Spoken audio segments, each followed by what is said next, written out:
I'm astrologer and life coach Penny Dix. Welcome to my YouTube channel and welcome to another of my short heads up videos. The subject today, the 8th of December, and the energy will be around for the few days leading up to this and for quite a few days leading beyond it, is about our planet of transformation, my dwarf planet from the Kuiper Belt, known as Pluto. Pluto that rules Scorpio. Pluto is in Capricorn. And Pluto is in opposition to what's known as the dark of the moon.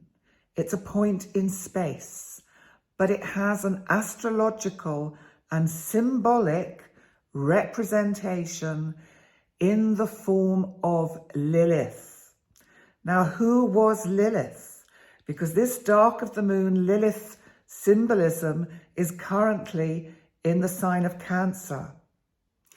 Well, Lilith is purportedly a kind of demon wife of ancient times. She may have been Adam's first wife, but biblical scholars will know more about whether Lilith actually appears in the Bible. I think Lilith appears in ancient Judaism texts, but I've tried to do a little bit of research, but forgive me if I don't get it wrong. And if you know the truth or the answer about Lilith, please let me know. But what I'm talking about with Lilith is the symbolism in astrology, because Lilith is about the intuition in astrology. It's about this kind of sense of instinct. And it's that instinctive side of us that is uncontrolled and uncontrollable. It's like when we just know something. So what's the symbolism of Lilith being in opposition to Pluto? That's quite a tension. And Lilith also is trining both Jupiter and Neptune in Pisces. So that's also really quite interesting, because Jupiter and Neptune in Pisces, both going direct. Jupiter is soon going to move into Aries, but Jupiter and Neptune really bring in this kind of intuitive, psychic, spiritual energy.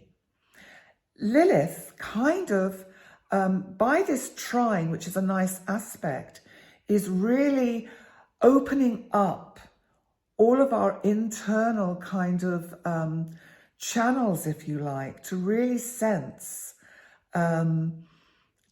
intuitively, really what can unfold.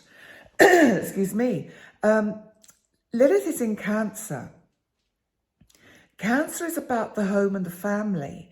It's also about kind of the moon and caring and anything that is kind of family oriented. Now, Lilith kind of historically, if she was indeed a historical person, would not have been a friend of the family, because she caused mayhem and she would have seduced women's husbands and really caused a lot of problems. There would have been, children all over the place that were daughters or sons and daughters of Lilith, but who had many fathers.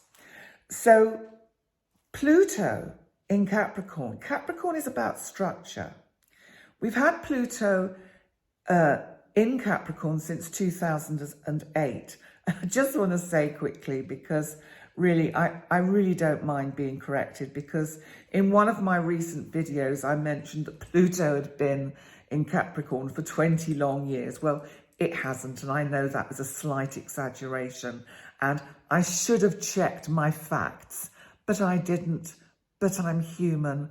I'm really sorry. No, Pluto, and I said it actually feels sometimes like Pluto has been in Capricorn for much longer than it has.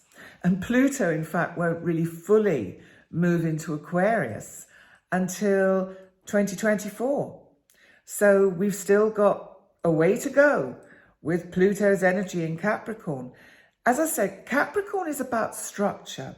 Pluto, as it's transited Capricorn, has been really deconstructing, tearing down old ways of governing, old ways of doing things. We're seeing this in so many countries across the globe where people are rebelling, people are really, I mean, we've still got this square from Pluto to the planet Eris, the dwarf planet Eris. Eris is the goddess of strife and discord. She is the goddess who makes people go out on the streets and protest against injustices. So with Lilith in this mix as well, and Lilith, interestingly, is also squaring Eris, we actually have a T-square. So that's like this. We've got Pluto, Lilith, and then we have Eris. How is this going to play out? I think it's going to be very interesting to watch what unfolds in the world in general over the next few weeks. Just when we thought things were calming down for the holiday season, I'm not even going to try and hazard a prediction of who, what, where or when this might manifest. But my sense is that whether it's on a personal level, that people are just rebelling in general and pushing against the kind of the control that we have imposed on us in many different ways. I mean, the UK, for instance, is going through a series of really challenging strikes by public services, and every sympathy to people that go on strike. They do it because it's the only way they can get their point across. But of course, it's going to cause difficulties. So in some ways, this might be about that kind of strike action that we're seeing in the UK. Maybe we're going to see that in other parts of the world. Whether the discontent that we've seen in China, for example, is going to calm down a bit, that will be interesting to observe. And I've noticed that the news, I'm recording this actually on Thursday, the 1st of December, and as I record, the news that about Iran, for example, has kind of been quieter, so I'm not quite sure what might still be going on there. But I just think that this Pluto, Lilith, Eris energy is going to bring some kind of ultimate breakthrough. And I just think that there are certain topics, certain situations on the planet in general that are reaching a tipping point. And you know what they say, when you reach that tipping point, and it only has to be 2 or 3%, then the rest comes tumbling. Now, I don't really know clearly what I'm talking about or referring to. I'm just interpreting the energies that I pick up from this astrological chart, from the energies of these 3 particular symbolic astrological bodies that I'm watching, and giving you my sense of what it's about. I think tough talks are going to take place over the next few weeks. And it really is a big push from humanity to bring about a better 2023 and some really positive change. So there we go. There we go. So thank you so much for joining me for this short to medium length heads up video.